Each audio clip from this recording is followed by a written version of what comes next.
Now, for tonight's author feature. Linda Kass began her career as a magazine writer and correspondent for regional and national publications. Her work has previously appeared in Time, the Detroit Free Press, Columbus Monthly, Full Grown People, The MacGuffin, Jewish Literary Journal, and Kenyon Review Online.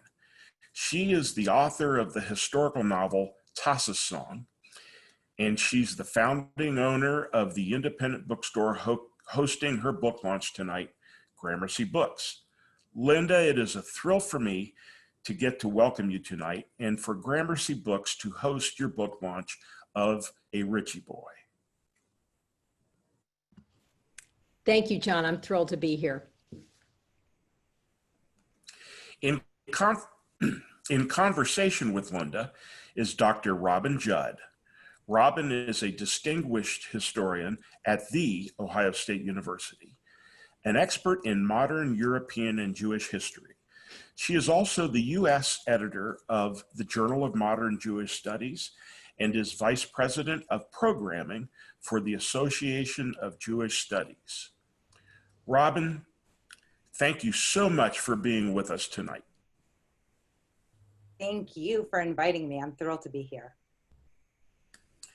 Thanks to all of you for joining us this evening. A warm welcome now to Linda Kass in conversation with Robin Judd.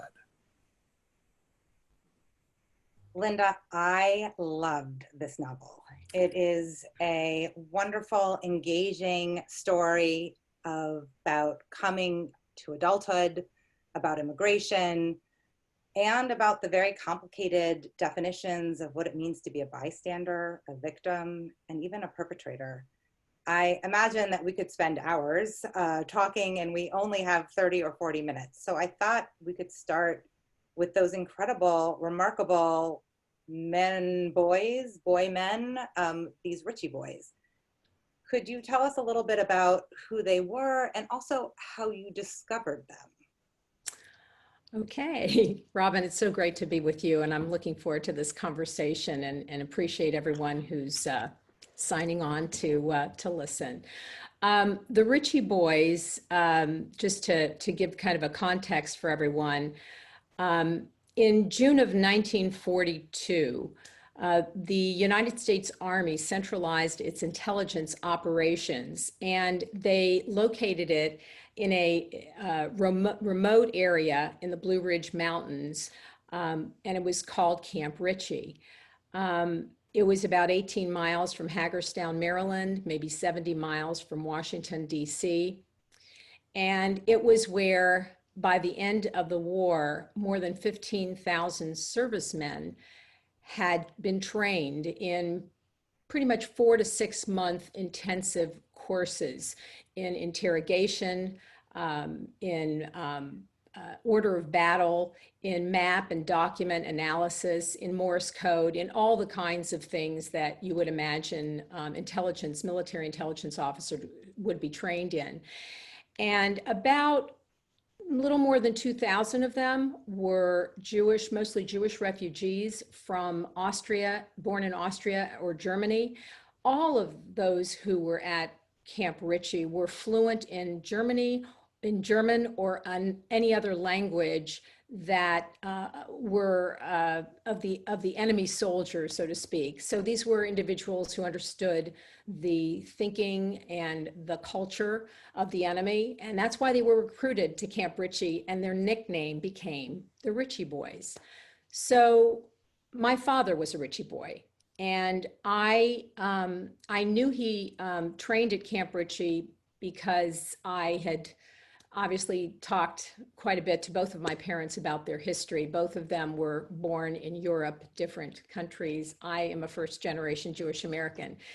And my dad told me he was in intelligence operations. He told me he was trained at Camp Ritchie in Maryland, but I never sort of understood that that was like, there was a name for this, you know, that there were Ritchie boys, that there were thousands of them.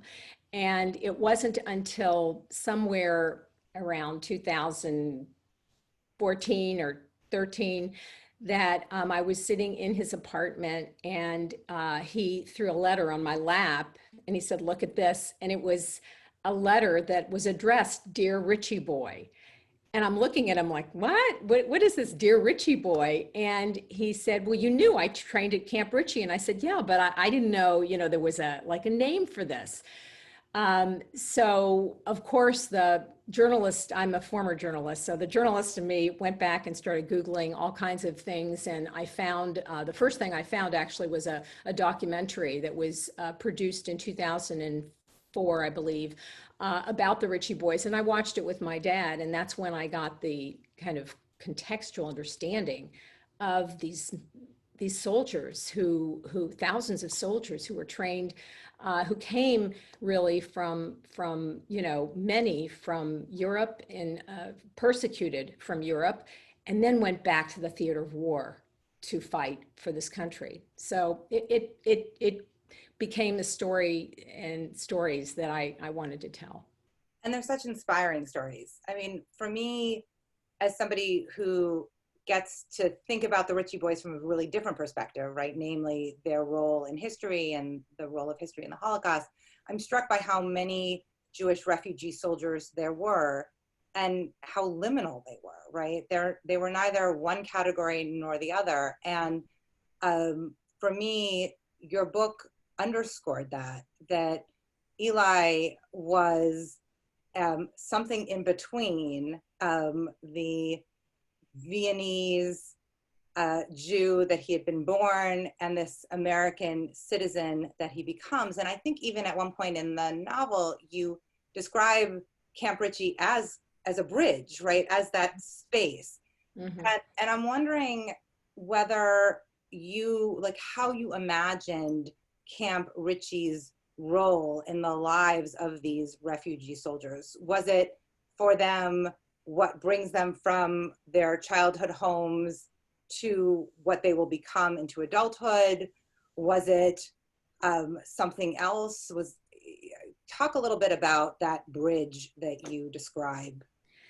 Well, these young men, they were, 19, 20, 21, 22 years of age. Some of them, like my father, they were in college for a couple of years, and then they either enlisted or were drafted. So here they were in Camp Ritchie, among men like themselves, in fact, meeting refugees, perhaps, coming, to a place where all these individuals spoke, perhaps first language was German, or another language. And, it was a coming of age in a way, even though they were 20 or 21, it was a coming of age for them. It was a bonding kind of thing that they experienced. And I think once it was over, and it was only 6 months or so, and then they went to war, I think that they realized how fragile and temporary that space was, but it was an important space for them, and it helped them grow into and become the men that courageous men that went into the war to fight it for us. By the way, I do want to mention that an Army study that followed the Ritchie Boys, that they ascertained that some 60% of intelligence was probably collected through the role of these soldiers.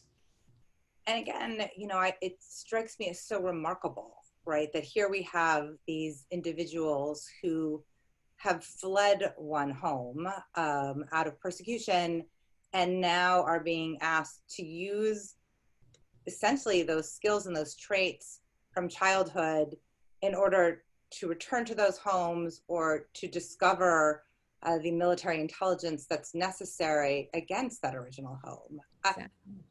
It really does raise these sorts of curious questions about the different categories that we see. And I'm wondering if you could maybe share a section that for you kind of encapsulates what Camp Ritchie was about, or what it meant to be a Ritchie boy. And that also, as you're reading that section, it will give some of our listeners a chance, if they want to, start asking questions. I can't promise that I'll ask them right away. I will devote time towards the end, but I don't want everyone to feel as if they have to rush at 7:45 and start typing all at once. So this would be a good opportunity, if you wouldn't mind. Okay. So, and we can talk about this later, but the book is interrelated stories, tightly interrelated. So it almost presents as a novel, like you would read a piece of fiction that's chronological once the prologue is finished. I didn't write these stories in order. The story I'm going to read is from the middle of the book. And it happens to be, and the stories are in different voices. So someone different in each story is telling the story. It all focuses on Eli Stoff, this character that was inspired by my father. So this story is called The Interrogation, and it is dated January of 1945. So Eli is now in the war, okay? And so I'm just going to read, and it'll explain. And this is very brief. Beyond the prisoner facing him, Eli Stoff saw daylight dimming through the room's single window. Across the table, the young soldier remained silent, staring at his hands, which he clasped tightly on the cold aluminum.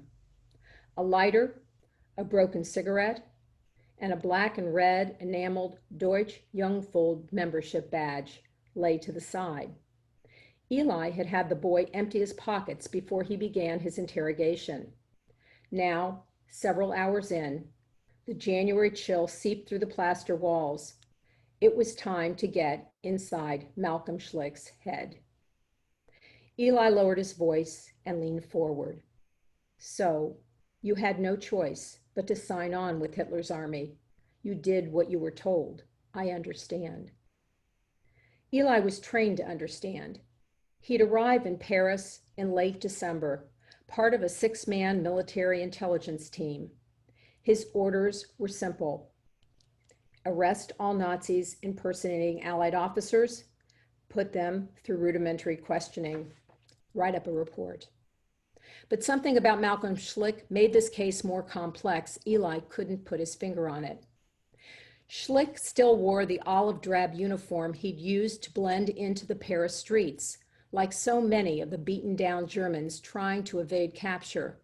Last night, Eli had overheard traces of German in Schlick's otherwise fluid French as he bought a paper at the local newsstand. He noticed Schlick's uniform was scruffy, patched with dried mud, probably taken from a dead soldier.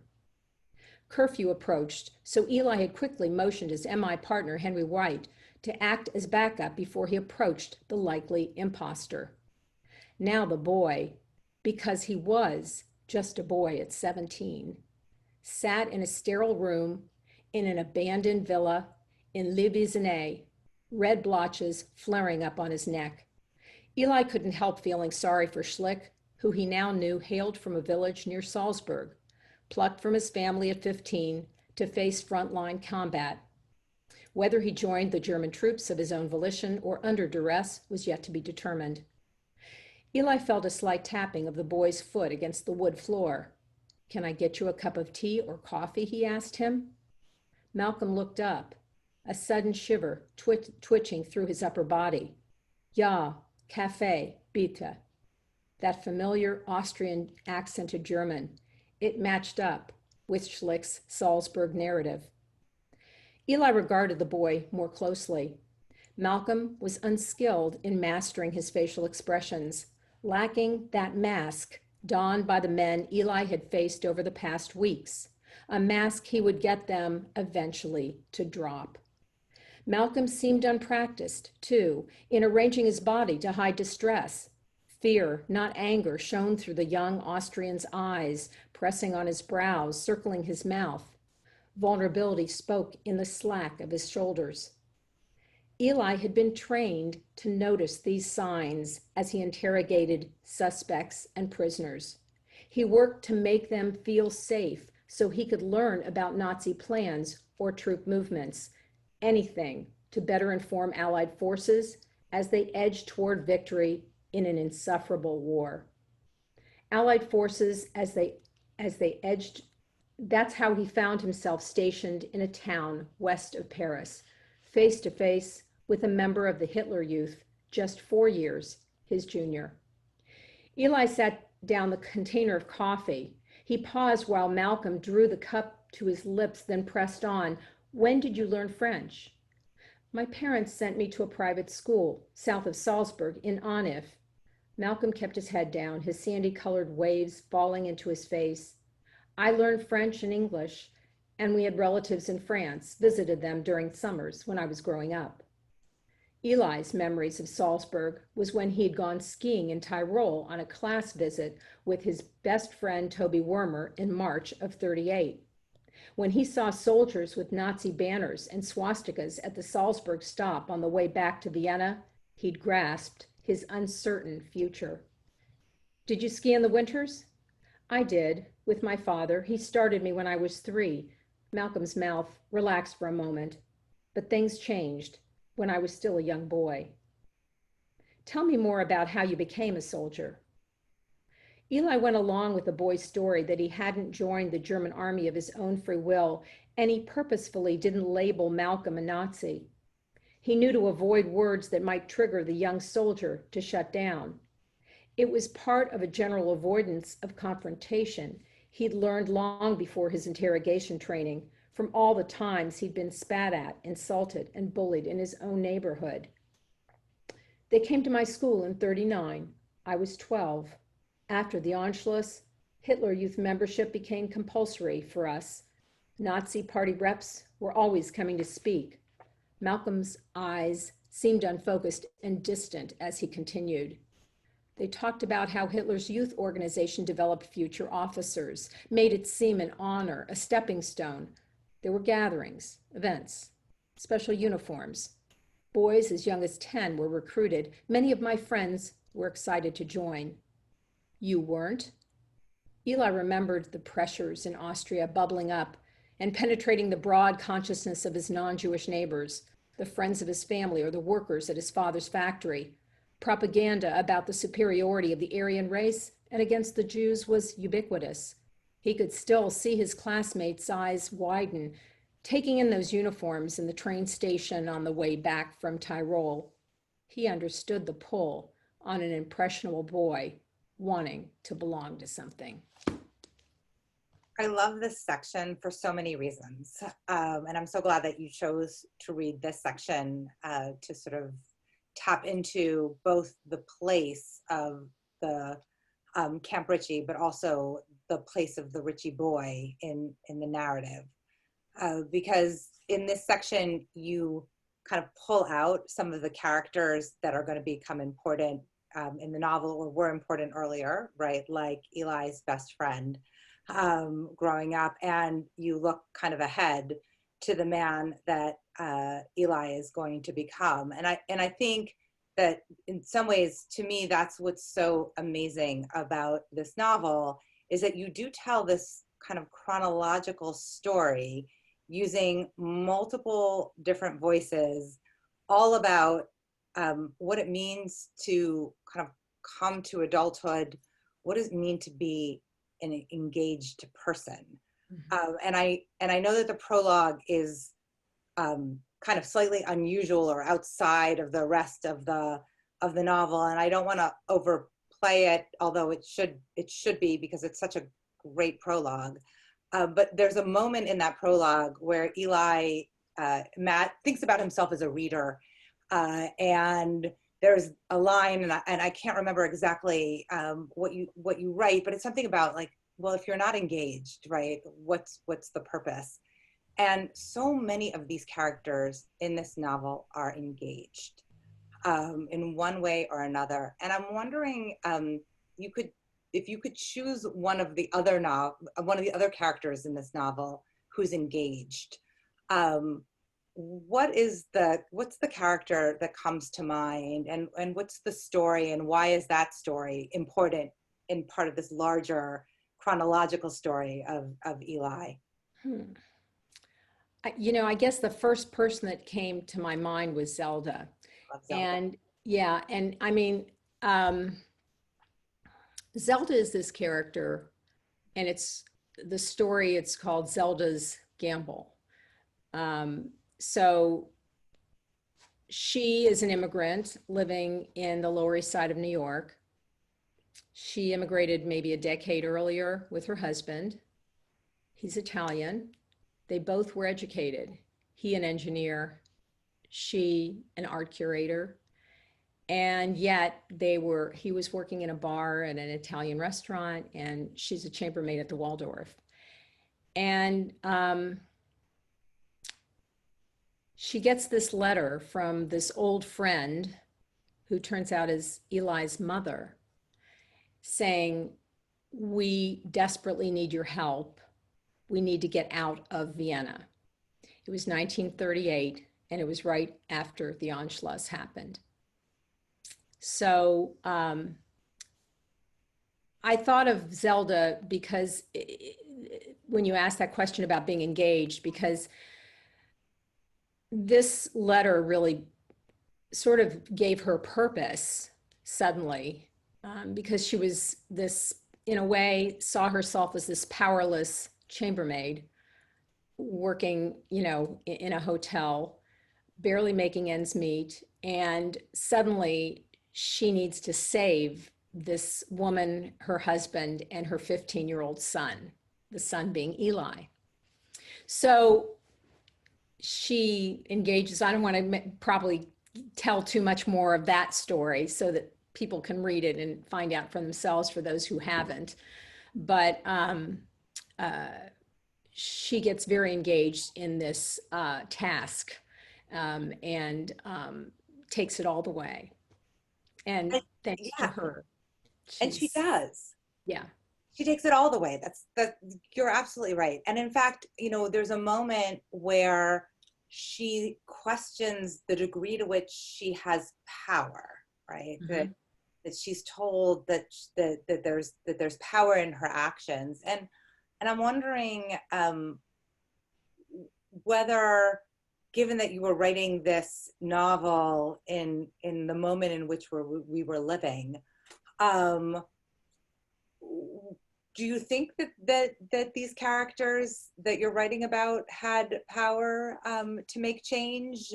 Do you see the possibility in these small actions? Because so many of the characters take small actions, and yet they result in these great big shifts and changes. In writing fiction, so I imagine this character and this whole story. There were elements of truth, of course, in the story, because there was such a person who ultimately found someone to get affidavits to let this family escape from Austria. But she, I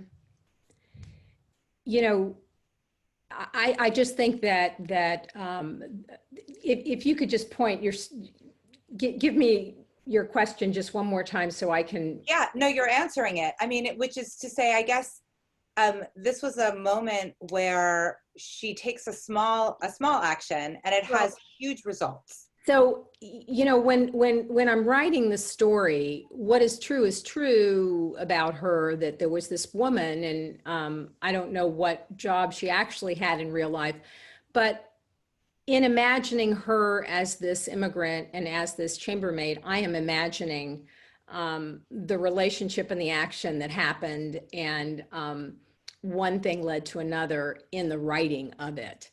So I absolutely saw her power grew as I wrote it. It wasn't like, I knew she had to get, in a way, in writing that story, I knew she had to get to this man, but I didn't know how she was going to do it. And so I believed it because I wrote it. So I definitely believed it. I was in it. I was in that fictive story. And so, yeah, I believe that she had the power herself. And I found that so inspiring. I mean, I spent a chunk of today lecturing on various aspects of the refugee crisis in the 1930s, and thinking about how many Jews wanted to leave parts of Europe and just were fundamentally unable to do so. And we have this wonderful character in this wonderful moment where she imagines herself as powerless, and yet she takes an action, and she finds herself quite powerful.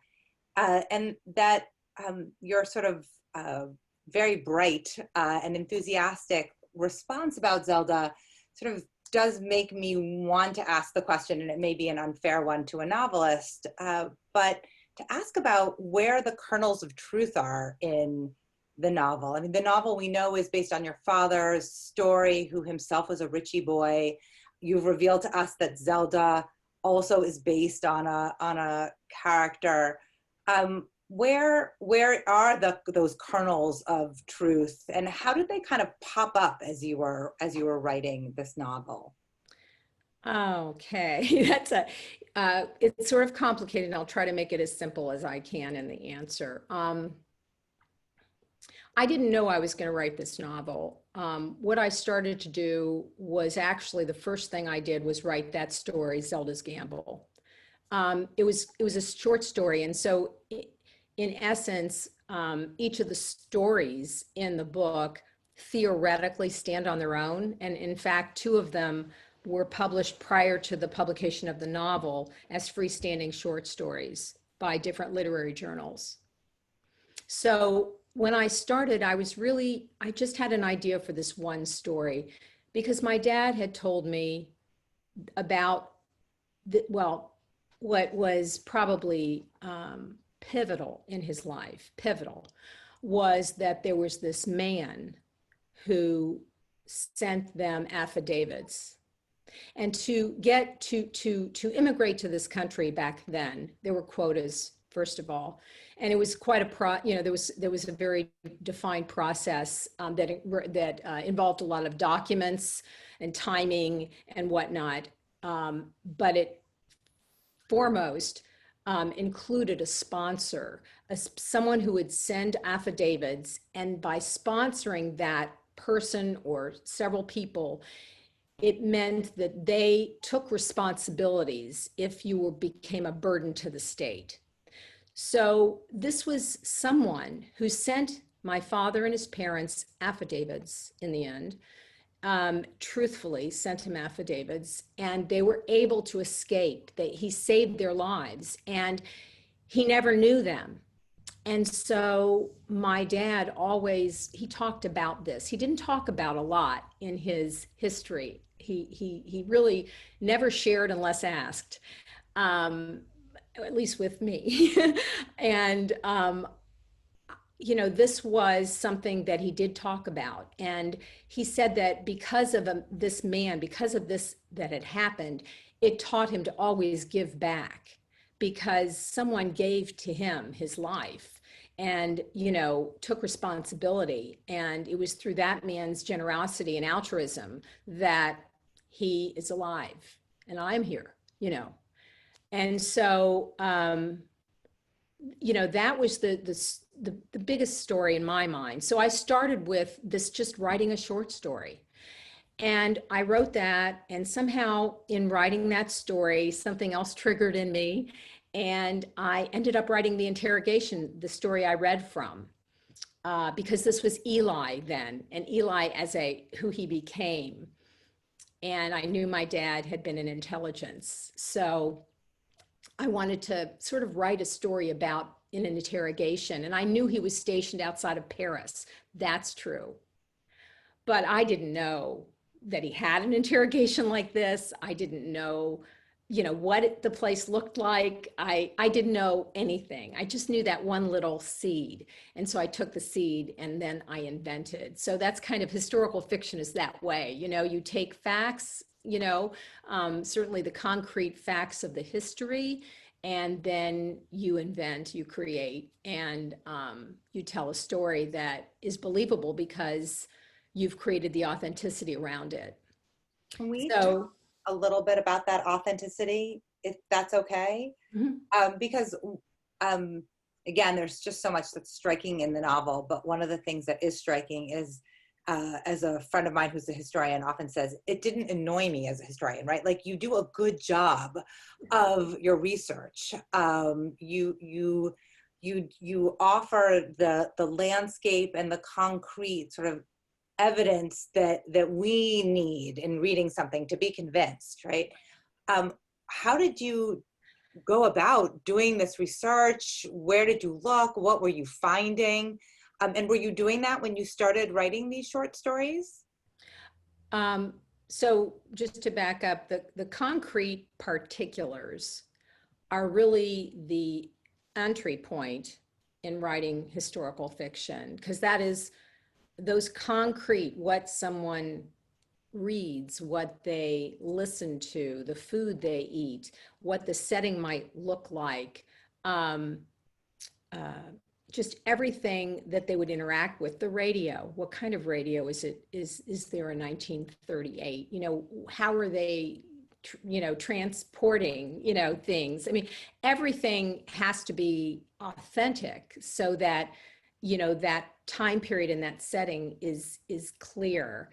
And then there's story that happens. So then there's character that, what the character sees and feels and thinks and does is all invented, So I had to get those concrete particulars, I had to, well, I first had my primary, which was I had interviewed my father decades ago.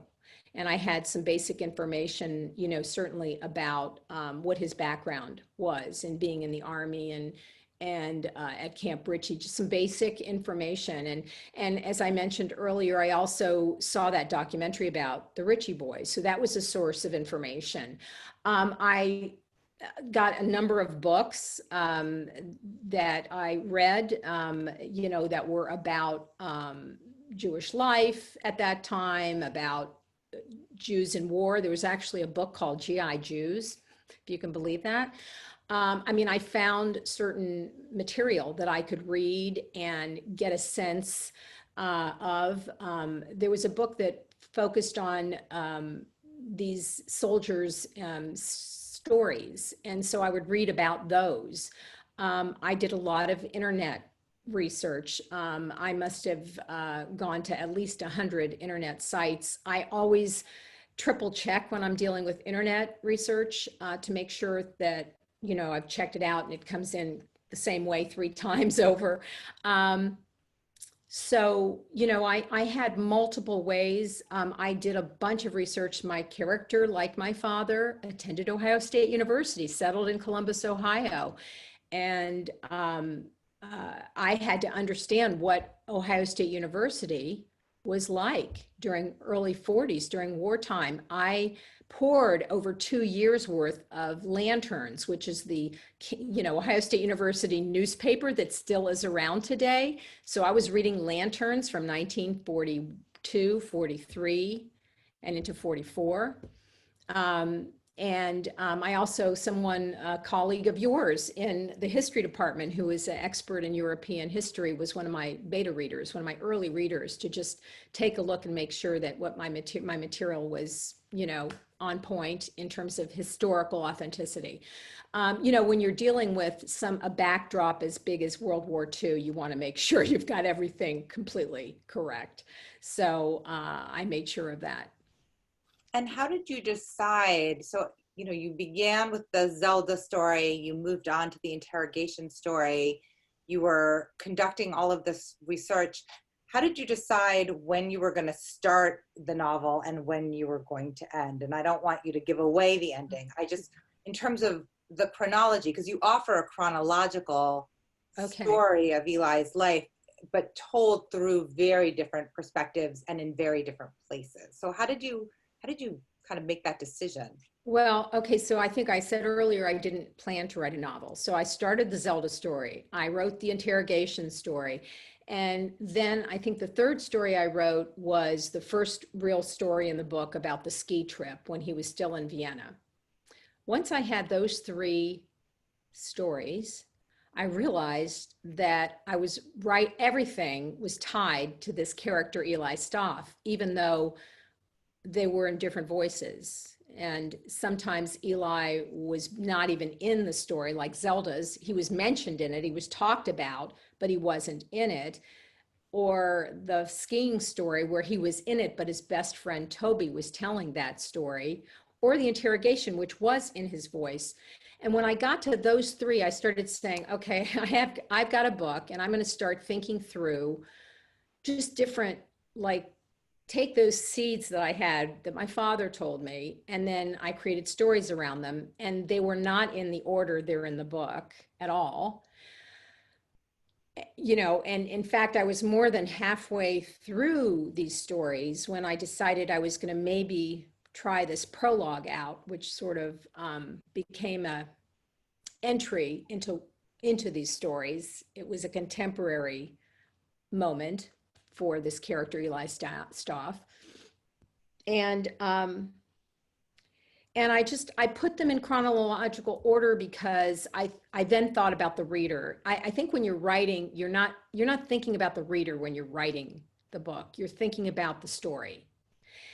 And after I had all my stories, I decided that, you know, in thinking about the reader, it would be easier for the reader to take in this entire book if I wrote the stories in chronological order. And actually, the final story came to me late. And I wrote it as the last story. And I'm not going to say much about it other than it brings everything together. And when I came up with the idea about this story and who would tell this story, you know, it's like, you know, wow, I was very happy because that was my last story. Yeah, and it was perfect. It was a wonderful way of ending the novel without it feeling sort of false or saccharine, and yet still being incredibly uplifting. So I'm glad that you ended the novel in the way that you did.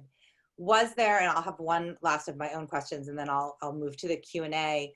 Was there a chapter that you had to rewrite entirely, like wholesale, once you realized that you were going to be framing it in this chronological way? Is there a chapter that's like hidden on the hard drive somewhere that might appear in a short story somewhere else? Or was there something that you thought just didn't fit, or were these organic stories really meant to be together? I mean, they're always revised in, you know, 10 versions of each one probably, but because I'm a tweaker and editor, I like to do that. But no, nothing like what you described, Robin, but I think that as I was writing these stories, since I wasn't writing them in order, I kept kind of trying to fill in, you know, so you know, the idea of being on campus and, you know, the whole idea of that transition in terms of the war being around you and the enlistment and the draft, that seemed like, you know, I later felt that that was an important story to put in this collection. So once I had three stories, I knew I was putting a collection together. And I have to say, you know, I've called it a novel in stories. I have a fiction writer who I highly admire. Among the writers I admire, Elizabeth Strout, and she wrote a book called Olive Kittredge. Nothing like this, of course. It's about a, you know, a retired teacher who lives in Maine, but it was a novel in stories like this. So it interrelated and was told in different voices. So I knew that after I had 3 stories, I knew that I could kind of follow that sort of pattern and put mine together similarly, that it would be a novel in stories. So I'm going to start turning to the Q&A, and let me just remind our wonderful audience that I will try to get to as many of these questions as I can. They're amazingly diverse, and some of them are clearly from folks who have read the novel, if not once, multiple times. And others may be from folks who haven't yet had the pleasure of reading the novel. Maybe we can kind of start at the end and move through the list. And I don't mean the last question, but rather kind of what's next.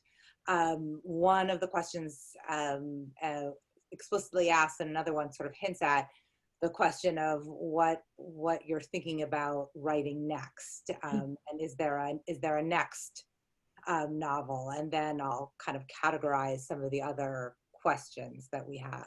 Okay, so I'll make this very brief because there's, you know, kind of you don't want to jinx what you're doing. I have a next. I began research, including reading one whole book.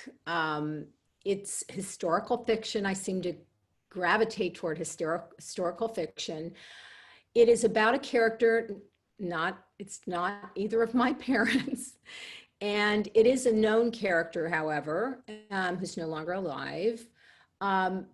And her life intrigued me to a degree that I wanted to read her biography. And when I learned, got more intrigued. And I've already written a prologue and first chapter, and now I'm quite distracted. So I always have to have 3 chapters when I know it's kind of moving. So I haven't gotten to that point yet. So I prefer not to really mention what it is specifically, but I will say it's takes place between 1936 and 1946.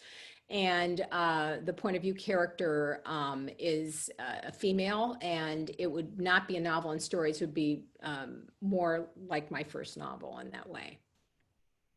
So 2 of the questions ask about the kind of kernel of truth in 2 different parts of the novel. One of the questions asks whether Eli and Tassa's meeting in the book, as you describe it, was akin to or similar to the way that your parents met.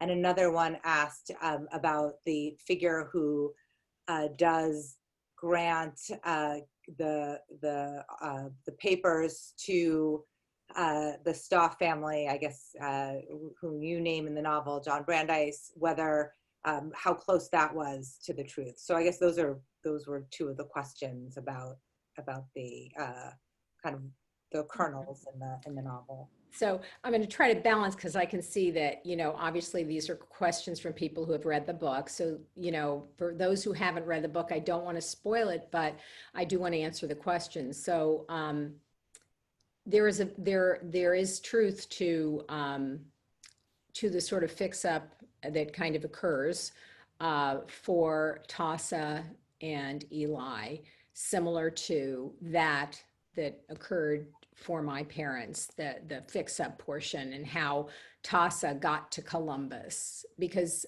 my parents also met in Columbus. My mother is from Eastern Poland, my dad from Vienna, and Eli is from Vienna, and Tassa is from Eastern Poland. So that part of it is true. In terms of John Brandeis, who's a made-up character, but he is a character similar to one who did grant the affidavits to my father and his parents. The story you read he's in there twice. He's in there with Zelda, and then 7-8 years later, he's in there with Eli. My father never met his savior, so to speak. He tried to find him, but didn't. And in this book, I was able to have them meet. So you see the difference between fact and fiction here. Were there Were there questions as you were writing the novel that you wished you could have asked your father? Oh gosh, yeah. But you know, I instead got to imagine. I mean, I wish I would have asked him. You know, so many of the things that I imagined.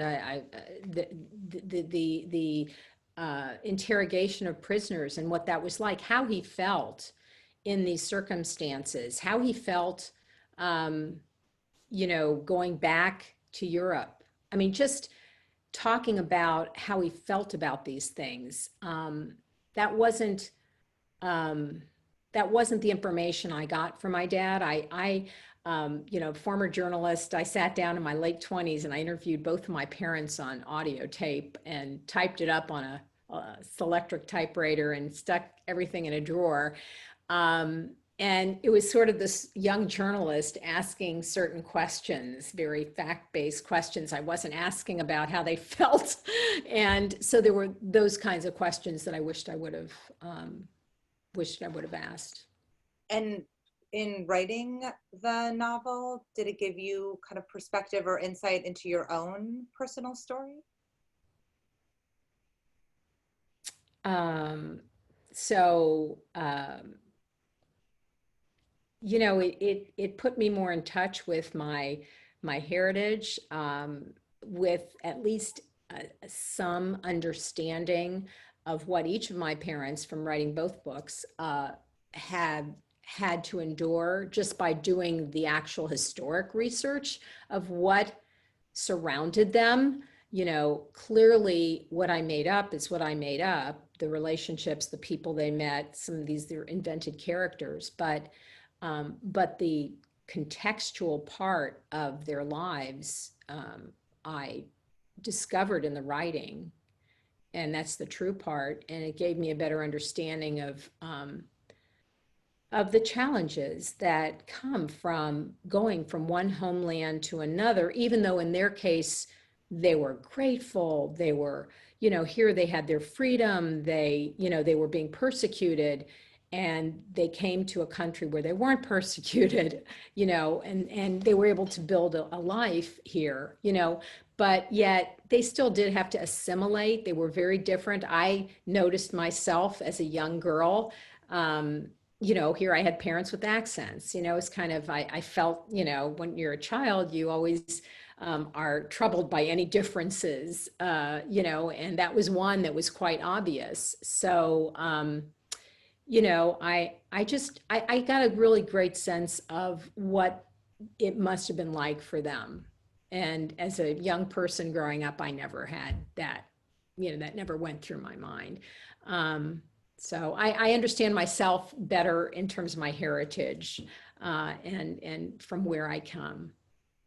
And I mean, you describe sort of all of the work in writing first Taza Song, which is also a wonderful novel, and if people haven't read it, they should. And now The Ritchie Boy, you did an incredible amount of research and an incredible amount of thought. Was there something in particular that you found most surprising as you were going about the research? For A Ritchie Boy, well, you know, I from the very foundation of the book, I didn't know there were thousands of people trained in one spot, you know, and actually that it was a strategy of the U.S. Army. You know, they were recruiting. This was a secret location. They were actually recruiting these recent refugees, you know, to be trained as military intelligence officers. It was a wonderful strategy. It was very smart, to, you know, but I had no idea, you know, that that was, you know, going on. You know, there were, I think that was the biggest kind of surprise for me. You know, just the story itself, these you know, these young soldiers, these servicemen. And as I said in the beginning, I mean, there were more than 15,000 from when Camp Ritchie opened in June of 1942 to the end of World War II. There were more than 15,000 that were trained there over that time. It's And staggering. It is. It's really staggering to think about. I mean, the camp and the Ritchie Boys and their impact. And I know people who had known that I'm coming out with this book. There's some people that said my father was a Ritchie Boy, or there was an article written in the a newspaper that was in Cleveland, and there's a gentleman in Cleveland that I've been in touch with now, who's actually his uncle was featured in that documentary I saw, and you know, he contacted me about his Uncle Mo, who was a leading figure, ended up being a leading figure at the National Institute of Mental Health. He was a well-known psychiatrist, and he had been a Ritchie Boy. J.D. Salinger had been a Ritchie Boy. I did not know that. Yeah, you know, that was a surprise too. So there were two questions it looked like, and they're amazing. All of the questions are amazing, and I'm trying to get to them as quickly as we can. But two of the questions concerned the moment that your father received that letter in 2014, and he shared that with you. One of the questions asked about why did it take sort of that letter for the conversation to develop between you and your father about the Ritchie Boy experience? Like, he clearly shared the letter with you, and that opened up the door for this conversation. Why do you think that that's what it took? Well, I knew, he knew, and he knew I knew that he was, you know, that he was in the U.S. Army. He had a bronze medal from the U.S. Army. He shared that. I knew that. And he mentioned he was in intelligence. And the only thing he never mentioned was that there was a name for him and that there were thousands of others like him. That's what kind of sort of, I don't know, that's what struck me, you know, that I guess I was just thinking, you know, our conversation was really more about that he was in the Army, and you know, we all know a lot of people whose fathers were in the Army and fought in different units and whatnot, you know, but this was different.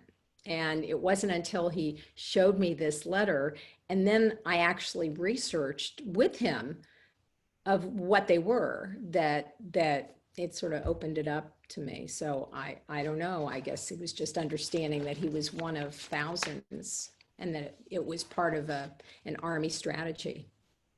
One of the questioners asked whether you had been to Camp Ritchie. Were you able to visit the site? They closed Camp Ritchie. It was kind of became Fort Ritchie. I've seen a lot of photographs of it, and I've read a lot about it. So I almost feel like I've been there. I've seen pictures of the barracks there. I've classrooms. I've seen the, you know, exterior. But no, I have not been there myself. There's a couple of questions too about the writing process. So I haven't asked you much about that. So maybe I should turn to those. One of the questions asked what you think the percentage of time, how the percentage of time works between your research and your writing, and if you enjoy both of those processes. I enjoy both. I don't really know percentage wise. Maybe it's half and half. I don't do all my research and then write. I sort of begin writing, and as something comes up that I need to know, I research it, and then I understand it more, and it gets incorporated into the story. But the biggest challenge in writing historical fiction, different than writing history, or, you know, is that you can't let the history overpower the story. So it does need to be balanced as you get it on the page. You know, you almost have to write it so that the history, almost people don't realize that they're getting the history. It's just incorporated into the story itself. So I mean, maybe it's half and half, maybe it's 2/3 writing and 1/3 research. I just haven't really thought about it, but I will on my next project. And there's also a couple of questions in terms of the methodology that you use. So like, what method do you use to organize your research? And do you use a computer when you're writing, pen and paper? Like, what does the process of writing look like for you? Well, for a lot of writers, pen and paper is like best because it's sort of, they say that, you know, it's sort of the act of physically writing and going to your head. It just is a, you know, your thinking and your writing is a better way to begin, and you can be more creative that way.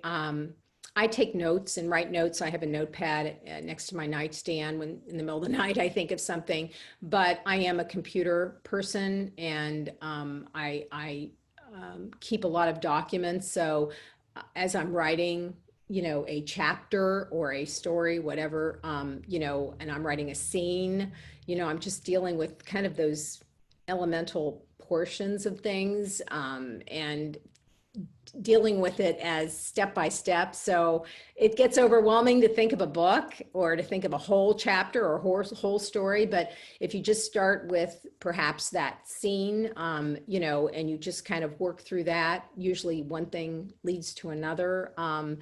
And sometimes the information that I build and research, I have a way of kind of creating documents around that particular area of research, so I know where to find it. So one of the questions actually taps nicely into what you just said, and I know that we're getting to the bewitching hour, so I hate to say it, but I'm guessing that this will be our last question before we wrap up.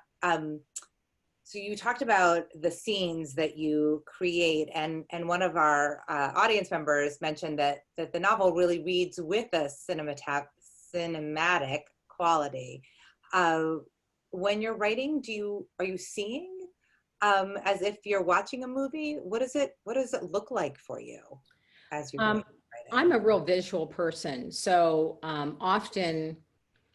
Sometimes some of my research actually is in photographs. And I had a photograph of my father in ROTC uniform sitting in front of my laptop for the entire time, still sitting there, for the entire time that I have been writing this novel.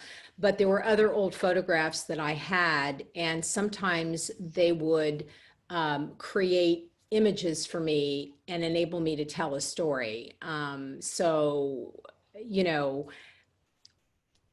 the story I would tell would be, you know, in action and in a setting with description. And maybe that is kind of cinematic. It's visual. And so, you know, my lens tries to go, you know, kind of into that scene as much as I can so that someone can see it. So I can see it and I can be in it. And that's part of fiction is being able to be inside the narrative and experience it, experience the character, how the character thinks and feels, and also to be in that new, different environment, setting, place that they would never have been in otherwise. And I think you do it majestically. I mean, you begin the reader in the present day with Eli, your father, and then you move us to Austria, and we go to New York, and we go from place to place to place with you. I think really being able to feel as if we're in a part of the novel, and it's such a gift. So thank you for writing such a great novel, and thank you for having this conversation with me this evening. We could have spent the whole evening doing it. I know I'm supposed to hand, I guess, the floor over to John, but Linda, this is a majestic novel. Robin, thank you so much. It's been wonderful. I so enjoy talking with you always, and this was wonderful. Thank you.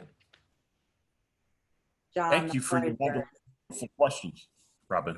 Thank you very much.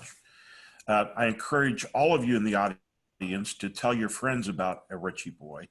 Such a wonderful novel. I actually shed a few tears when I read the advance copy a couple of months ago. Thank you, Linda and Robin, for an incredible and illuminating conversation.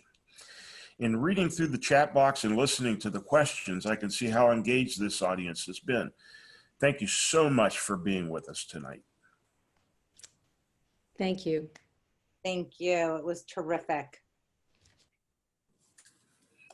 And thanks to all of you viewers for joining us this evening for your thought-provoking questions. I want to remind you of the links at the top of the chat box with registration to the September 22nd Gramercy Book Club featuring Fiona Davis and the Lions of Fifth Avenue, and the September 23rd Poetry Night featuring Amit Majmudar reading and conversation of his latest collection, What He Did in Solitary. We've also added a link if you'd like to purchase another copy of A Ritchie Boy for your parent, husband, wife, sibling, or friend. Gramercy Books is open daily from 10 to 6. We continue to provide curbside pickup. You just call us when you arrive and we'll bring your order to you. Thank you again for spending part of your evening with us. We hope you join us again.